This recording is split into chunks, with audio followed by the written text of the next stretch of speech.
Welcome to Rebecca Sounds Reveille. Well, what a show today I have to bring to you, because I'm really excited about the guest that is going to just tantalize your ears with everything that he has to say. I've got to tell you, he is an author, an actor. He is been a wrestler and a police officer. What a well-rounded package.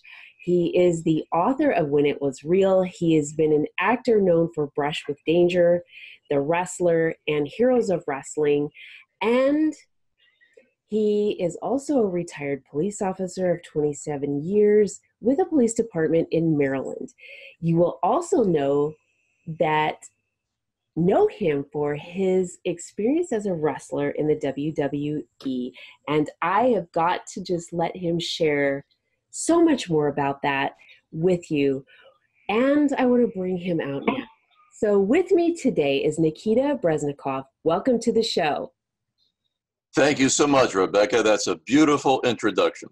I am really excited because you and I share a lot of background. We both have been in law enforcement, both are authors, and we both are in entertainment. So this is really exciting. And you've got a lot going on now and a lot that you want to share with the audience. But first I've got to ask, going from law enforcement into wrestling, I know your story, but my audience does not. And I'd like to have you share that with them, because it's your passion and it comes from your heart with how you got there. Absolutely. And there goes my alarm. Okay. Okay. See, I was going to make sure I didn't miss you. Okay. So done. That's it.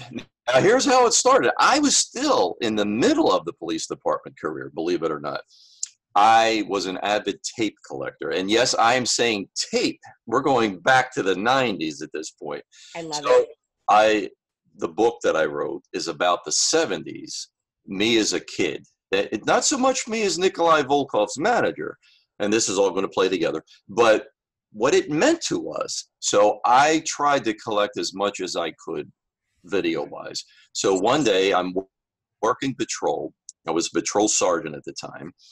And in the 7-Eleven, they had a cardboard sign, which would become a staple of my life and years later, an advertisement for a local professional wrestling show. So I see Nikolai Volkoff, and it's like, wow, Nikolai's going to be here. And I knew he lived in the area, but I had never met him before. So I'm thinking, I'll go see if Nikolai can maybe give me a line. I can maybe get some tape. So I go there, I'm in uniform, and I'll never forget the first time we meet each other. He comes walking in and he says, "Hello, Sergeant." Never knew each other. He just saw the insignia. So I was, "Hey, Nikolai." So then what would also become a staple of my life, before shows, the local indie shows, the wrestlers come out and they sell pictures or whatever. So Nikolai, he comes out. So I go and I talk to him.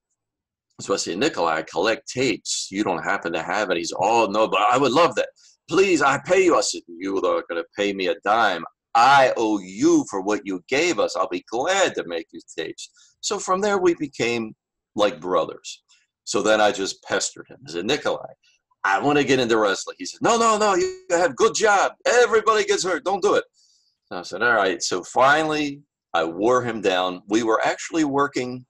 It was called the Czech-Slovak Festival. It was the Czechoslovakians and the Slovaks. We get together every year. We were doing security. But, I mean, we were the youngest people there. The security was for, they were like 60s, 70s. What we were doing was dancing with most of the ladies there and things like that. It was just for insurance. So as we're walking around the building, he says, "All right, we're going to do, you be the manager. I'll give to that. You can be manager." I said, okay, that's wonderful. So then, after a couple of more years, I worked him down, and it's like, "Nikolai, these guys, I'm bigger than most of them." He's like, "I know. What the heck? We become tag teams." So then we did that too. So I was still in the police department, and I had to get permission. It was actually a secondary job That's how it was considered.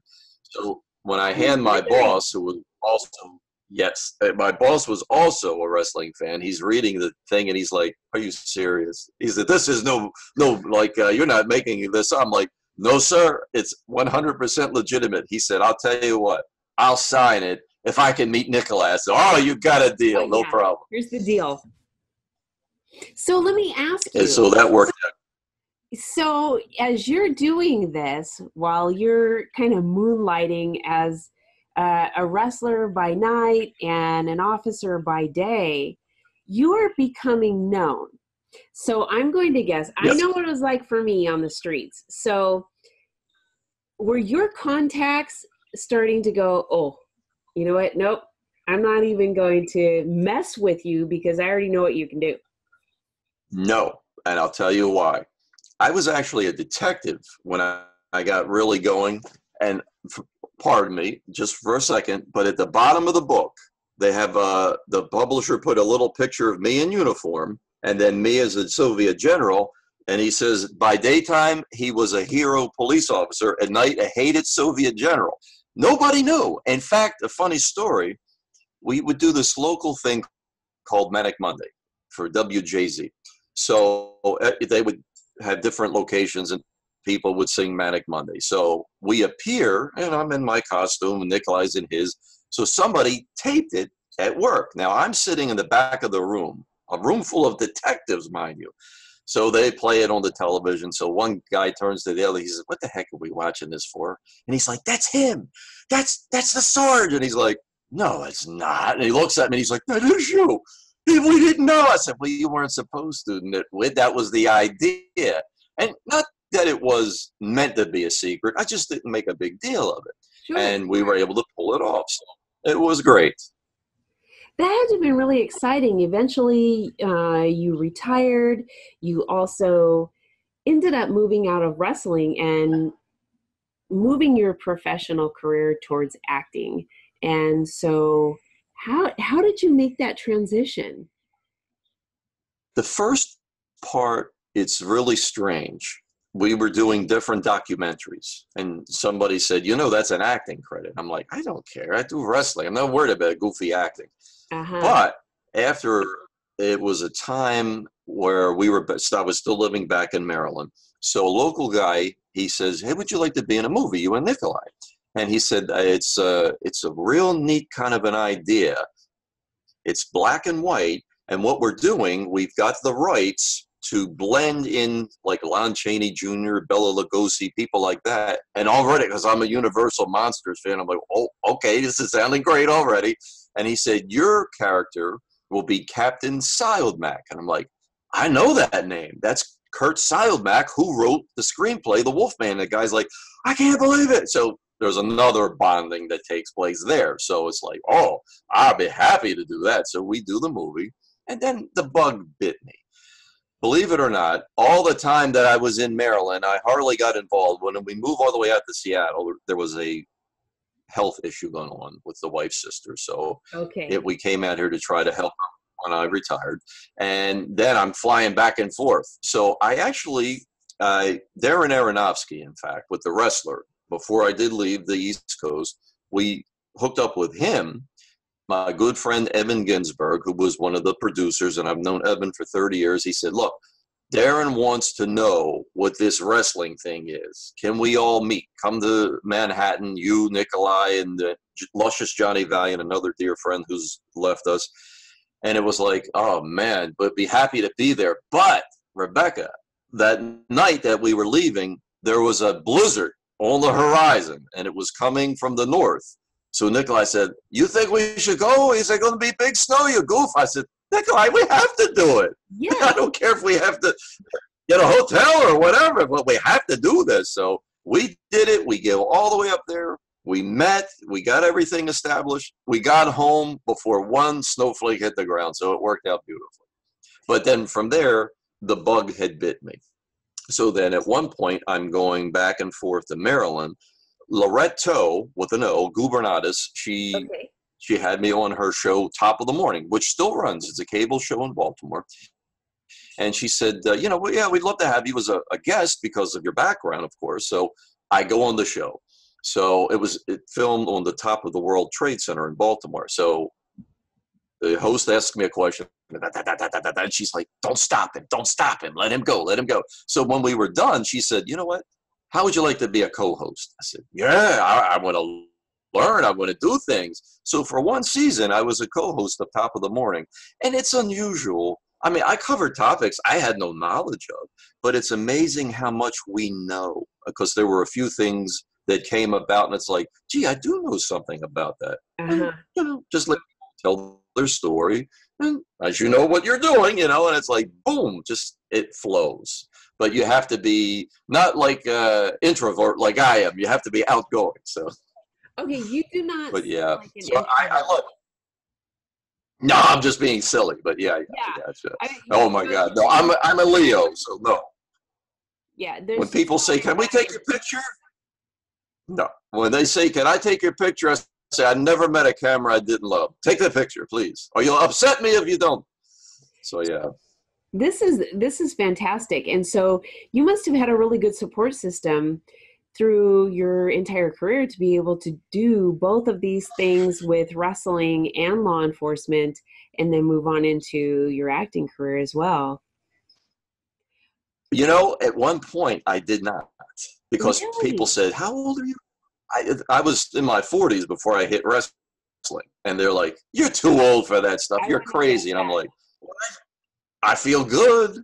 I'm going to do it." Yeah, that's that. My mother from day one, and see, part of the book, the reason that it was written, I was severely abused as a child, physical and emotional child abuse. My father was an alcoholic. So he would call me names like we can't repeat here, but never use my name unless, of course, we were in public. And then you got the Jekyll and Hyde kind of situation where he would put his mask on and people did not know what was happening. But it was hard.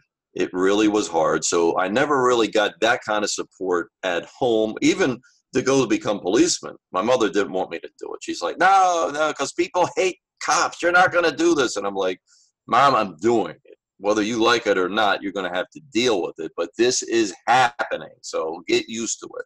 So, I love it too, Rebecca, because, in fact, we just had in Baltimore yesterday, a off-duty detective sergeant was robbed and shot.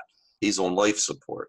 I mean, it's like, I cringe when I hear people say the things they say about police. It's like, all right, there's problems. My last 3 years, I was in IID, and I had to do that because when I was the domestic violence coordinator, which we can also talk about, that was great. We worked with sexual assault victims, domestic violence victims. But then after 9/11, that got unfunded, and they were going to Homeland Security. Mm-hmm. So then they said, all right, now you need to make a decision. If you want to stay in the Detective Bureau, you either go to IID or get the uniform and back to patrol. And I'm like, all right, give me my cheese. I'm heading to IID, Yes. You know how we view that. Until I got there. And then it was like, man, I can't believe some of the things I'm seeing. And I never saw anybody take a file and hide it or say, we're not going to pursue this. It's like they would go, I lost friends over the years because of it. And they're like, oh, you're in the rat squad. It's like, hey, you know what? This is a sergeant's job. This should have never got to this point. And not only that, but we're held to a higher standard, and so we should remain in that position. We're not supposed to be getting to that position and then taking advantage of it. We have earned a trust within the community, and it needs to remain that way. And so now I think society has a huge reflection on some of the bad apples that have happened along the way, and unfortunately it's taken a really ugly turn. And so that was one of the things I was going to ask you, in comparison to when you worked to now, what disparity are you seeing? Well, one thing that I do see, and it comes to mind, when I was a kid, we were on the street. We would box, we would wrestle, we'd play ball, we'd get mad at each other, we'd fight, and that would be the end of it. This generation of the thumbs, they were inside playing the video games, okay? Then when they get out in the real world, You go through the police academy, they're showing you all of these horror things, a guy with a knife, and it's all true. But if you've never had a fight in your life and now you encounter somebody, they go for the gun first thing. They panic. Now, we never had tasers. Well, we had a wood taser because we carried a stick, and that was it. To me. But you know what? People respected you, and you didn't have to go to that extreme. But I see today, we were raised differently than the group, I'd say, in the last 10 or 15 years, because I lived in the inner city. I interacted with people. See, now, when we shot on the range, what did we shoot? Paper targets. I've got bronze stars.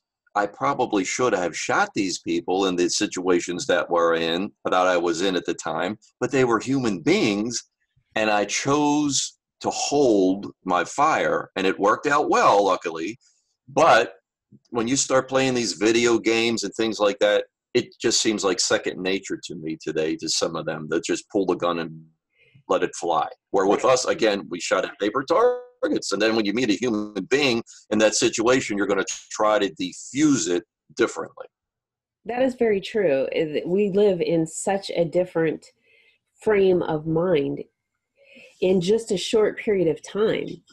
And yet, there are some things that are the same, such as what goes on behind closed doors when it comes to domestic violence. That seems to not only have stayed the same, and I don't know if it's media or because there's more people in the world, the population has increased, and now we're seeing more episodes of this, but domestic violence has actually, the numbers have gone up, and statistically that would go to hold true just because of population, the numbers increase in population.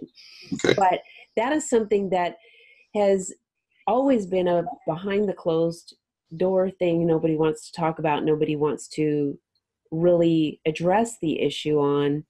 And so it's really interesting how some things have changed, and yet there are some things that have stayed the same. And that area has not really been addressed the way it should. I mean, there's a lot of organizations that are helping. There's a lot of people who have the right intention and are trying, but it seems like it just stays in a box and it doesn't. Well, I'll tell you, my unit, when I was the domestic violence coordinator, and what we did was, wasn't just in-house, because there was a time when if something happened within the department, nobody would touch it because they'd say that's between a husband and wife. That changed without a doubt over the years. But my job and my squad's job was not just to deal with victims, but we monitored the 9 districts, because each one had their own domestic violence unit, and to make sure that when you got a call in patrol, wouldn't you write a report? Every time they came up with a new procedure, no matter if it's unfounded, write that. But write a report for each domestic violence call. So, they got lazy. They didn't want to write the report. So we would get communications, call sheets, and say, okay, and go try to find the report. There would be times there's no report. You go to the officer. Where's the report? What happened? Well, it's like, hey, wait a minute. If this was one of your mother, your sister, or whoever, you would want it taken care of. That's how we want it applied here, like it's a family member.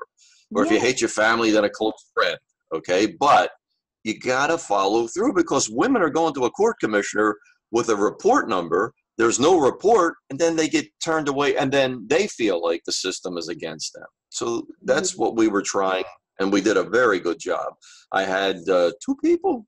That was it. And then we worked with the different organizations within the city, advocate victim units and things like that, and within the police department.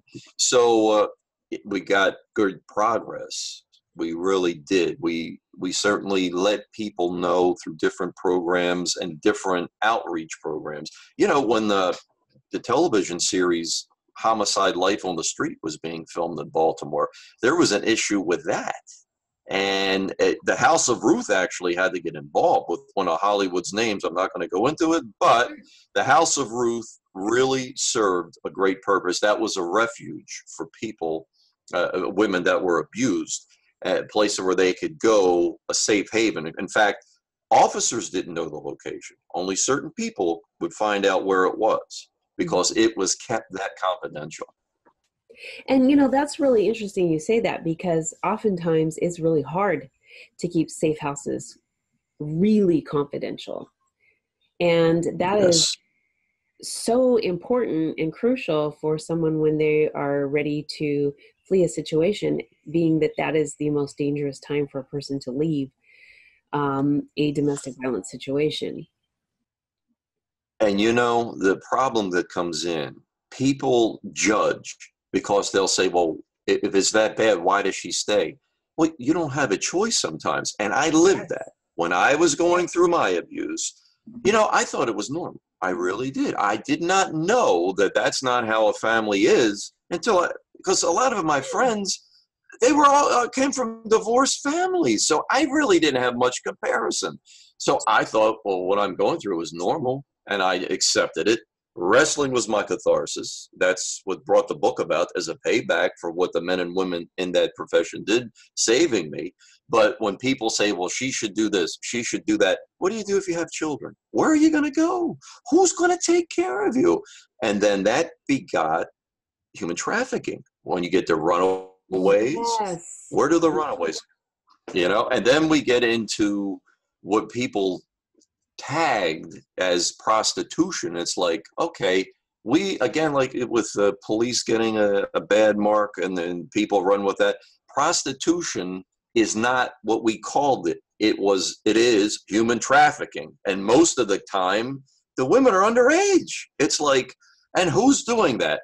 People in your neighborhood, people in your community. They're, sometimes they'll come from different areas, but it's men within and look, men, we own it.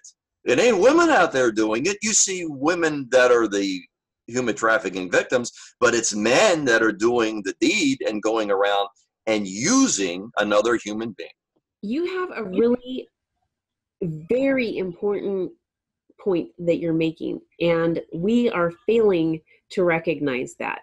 And that is that right here in our home country, the United States, we are seeing human trafficking right under our nose and not recognizing what it is. And I think they chose to ignore it too, Rebecca. You know why? Again, men. If it was happening to men, I think it would be a different scenario. And listen to me, I'm not a female, because a lot of they'll say, well, that's a feminist. No, I'm a man. And I've seen it, and I know what's going on out there. And I'll tell you, if it was going on to men, you'd see this thing cleaned up.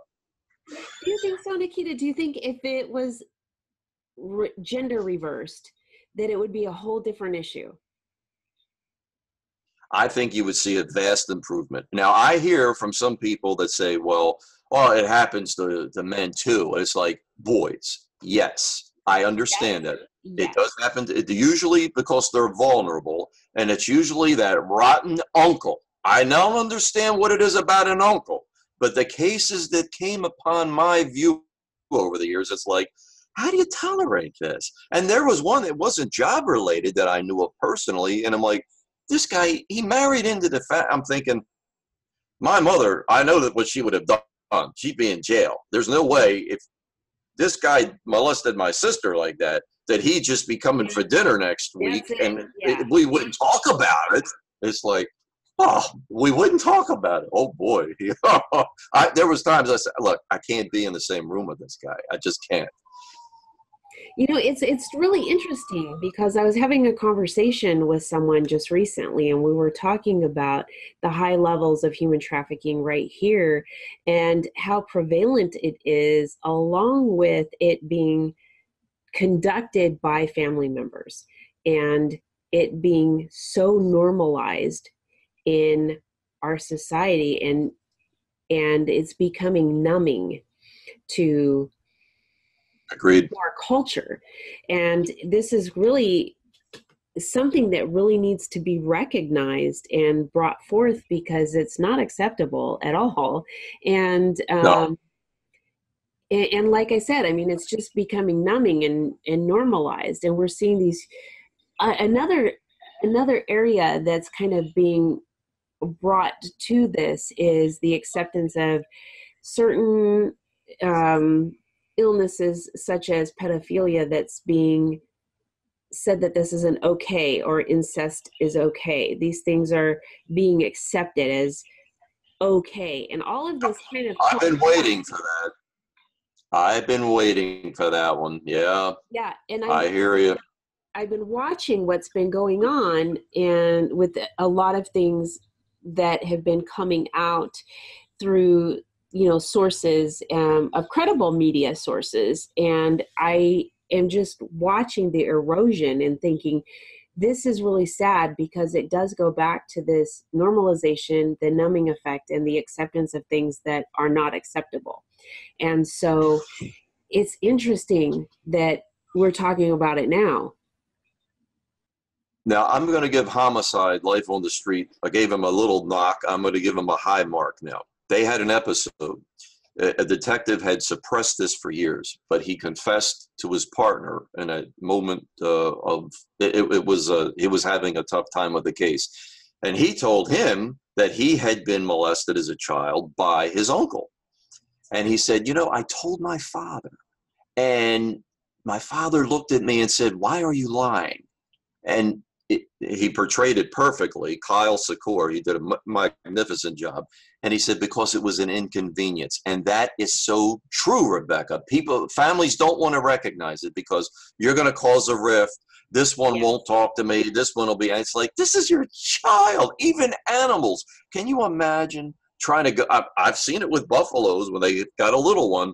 You just don't even look in that direction. And other types of animals, if they're young or around, they're going to tear you to shreds. Just stay away. Even they have more sense than us humans at times. It's like, protect your kids.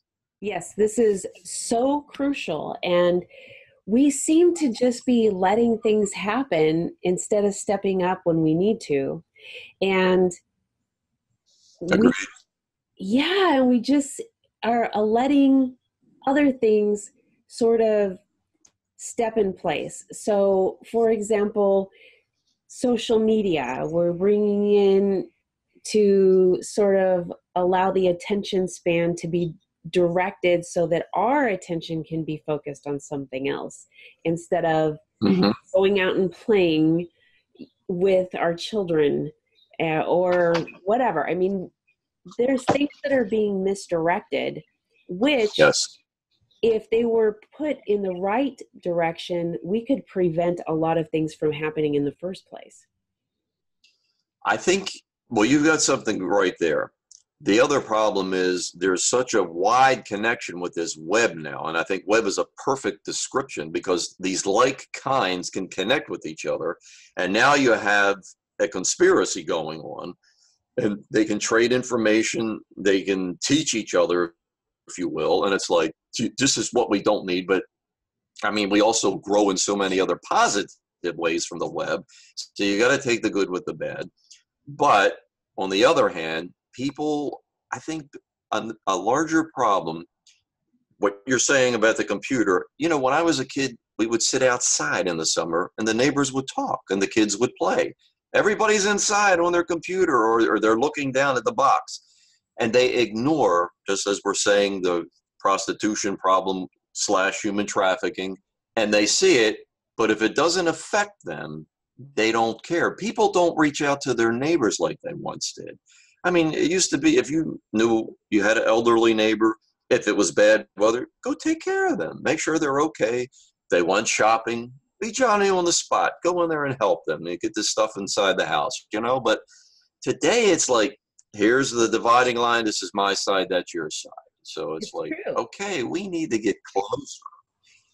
This is true. And I can tell you, even in some circles of certain professions, you still have these segregated groups. And I can tell you that even in one that I was in, I made it a point to still wave at other people and say hi and want the camaraderie, even if they were saying, no, we're kind of still in our own world over here. And it was like, no, we're all on the same team. Right. I even noticed that in the police department. The last couple of years, because I would be doing different assignments and monitoring calls. And somebody would get a call for a hot call that was very dangerous, and there's no backup. Nobody's jumping on the radio. The dispatcher would actually have to assign it. It's like, what happened in my day? If you got a call like that, the whole squad's going, no matter what. You're not supposed to. You're supposed to have a couple. Yeah, but everybody's going to be there, you know? And it's like, what's going on? Why are we having these divisions? This is crazy. Yes, and what you're saying is right. They're divisions, and why? And it's widespread. It's not one particular segment of society. It is all over. And so we see the divisions and things being pitted against each other, and just it's kind of like, let's, you know, and you know the phrase, why can't we all get along? But really, why can't we? Why can't we find the sandbox like when you and I were growing up, where, okay, we got along anyway. We could hash it out and then just move on and get back in the sandbox and play with our toys. Part of the problem, I think, people have taken on more than they can handle. So they got to work 2-3 jobs, every mother fathers where everybody's working. When I grew up, the mother's home, and that was, I'm not saying that that's the way it was supposed to be, but in some cases, that's just the way it was. And people just seemed like I mean, you could still do the same thing with both working. It just seems like they want to have more. As we always heard growing up, keeping up with the Joneses. And it's like, okay, he got a bigger car, now I get a bigger car and whatever. It's like, no, be happy you put food on the table, that you have the roof, and let it go at that. But no, people just, they keep going for the bigger carrot and then the bigger carrot. And it's like, okay, what do you breathe? And the funny thing about all that is you can get the bigger carrot, and within the few years that you have it, the devaluation of that product, it goes either through lack of maintenance or just things just devalue. I mean, buying a car, you drive it off the lot and you're going to lose a lot of money just in that in itself. But so let me ask you, what have you got going these days? Because you are just rocking all the time. You don't stop. You keep pushing forward. No. And one of the catchphrases at the bottom of my book is, good is the enemy of great. It's not mine. I heard it somewhere along the way, but I live that, because it's like, you'll always hear people say, that's good enough. Yeah, I did good enough. It's like, no, be great. Keep going, keep digging. The book right now is keeping me very busy because it's not going to be a bestseller because it's a niche audience, but it's getting talk in the industry because of its content. And here's a quick picture of it when it was real. And the reason, it's Bob Backlund against Greg Valentine, February 19th, 1979 in Madison Square Garden. And the reason it's getting the talk, it's because, you know, if that's what it meant to people, it was important. And I don't knock today's product. I don't degrade what anybody does. It was different then. Now, see, just like we're talking about the web, we didn't have that back then. So this could be innocent. You couldn't exchange information quickly like you can on the web. Today, they tell you in the locker room what the heck is going to be on television. So they actually have to lock that down. So it's like, man, information leaks all over the place.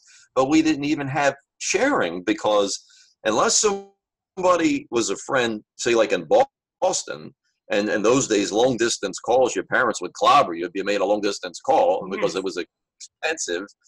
You didn't talk to people, maybe a letter, but by the time you got the letter, you've already seen your show in your town. So word didn't travel. So it was able to be kept, presented as real. We knew from day one. My mother would tell me, you know, it's this, it's that. It's like, Mom, just let me enjoy it, okay? I'm not going to tell you Marcus Welby's not a doctor tonight when you watch it. Okay, just let me enjoy it. And we could suspend our belief. The blood was always real, though, Rebecca. Absolutely, 100%. And in fact, there was a show that I had attended one time, and it was like, God bless Lou Albano. He was in Super Mario Brothers, and Lou was in a lot of movies, but he was a famous manager more so than wrestler, and he was a bleeder. He didn't care. He would do it. So it was a match. He was wrestling Bruno Sammartino, and it was right before intermission. So a friend of mine and I, we go down to the ring after the match, and it's like, this is real blood. I mean, look at it all the way to the dressing room, and it's like, we almost seemed like we were demented, because when you did something to one of our favorites, it was like family. And there's Nikolai would tell me stories. He said, sometimes they slash all 4 tires. I have to park blocks away because people attack me and they do stuff. And it's like, but we believed it. We cared about it. The day they watch it, they laugh. They say, okay. It's like you went to the movies and you go home. Now, like a Star Trek person, Batman, which I'm a big fan of, 66, people like that. You're into it. You're deeper. And that's what this was. Today's product, it's wrestling, but I don't think you carry what we carried when people watch it. They still talk about it. And I've been in so many circles, and not just like you say, acting and police work, but go to a doctor's office. They find out about wrestling. Man, they just pour out about it. Go to a lawyer. Boom, they're talking about wrestling. It's touched so many people, and it's meant so much to so many people. That's the difference. I love it. I absolutely love it. So we definitely want to get the audience to take a peek at what you are doing now and get a copy of your book. Where can they find it? It is at crowbarpress.com, CROWBAR, all one word, crowbarpress.com. Scott Teal is the publisher and the editor. He did a magnificent job, and because I wrote in police vernacular. So he said, Nikita, this is never going to sell. I'll edit it. It's like, okay, Scott. But he's done over 200 books. He is a master. And the thing, it's hard for people to see, but what he did, I didn't know that he was going to do this. He put in these little, with our advertisement, newspaper ads. And there's not one for each story, but when it applies, it's here it is. I could show you that one. It applies to what you're reading about on that page. And I just loved it because I have a collection, but they all came from him. And it was like, when I got the cards that were advertising the book, and I'm like, 226 images. I didn't give him that many pictures. I'm thinking, man, I don't want copyright problems, Scott. What are we doing? And then I got the book, and it's like, oh, it's these newspaper ads. That's wonderful. So it's really great. Yes, and on the site itself, the layout of your book there is really nice as well. Scott knows what he's doing. Crowbar Press did a fabulous job. He sells. I don't handle it because I don't want any tax trouble with the state or whatever. It's like, Scott, you handle it. Give me the paperwork at the end of the year and I'll submit it. And that's it. I don't want to do it because people say, well, why don't you give me a copy? It's like, I don't have a copy to give you. Yeah. And, it's kind of like when I joined the acting union. People used to bug me to be in this, that project. And it's like, after a while, you can only do so many of those no pay or low pay. And it's like, that's it. It's called show business, not show fun. I'm making money at this now, okay? So if you got a legit project, give me a holler or call the agent. Boom. But so that was nice to put that shield up. So now I don't have to be a bad guy. All I can say, I'm in the union. I can't do that. I love Although it. Sometimes you want to, but you know how it goes. Yeah, that's absolutely. And people will take advantage of you too. You know that as well, Rebecca. I do. I absolutely do, and it's becoming more and more common that people are wanting this entitlement.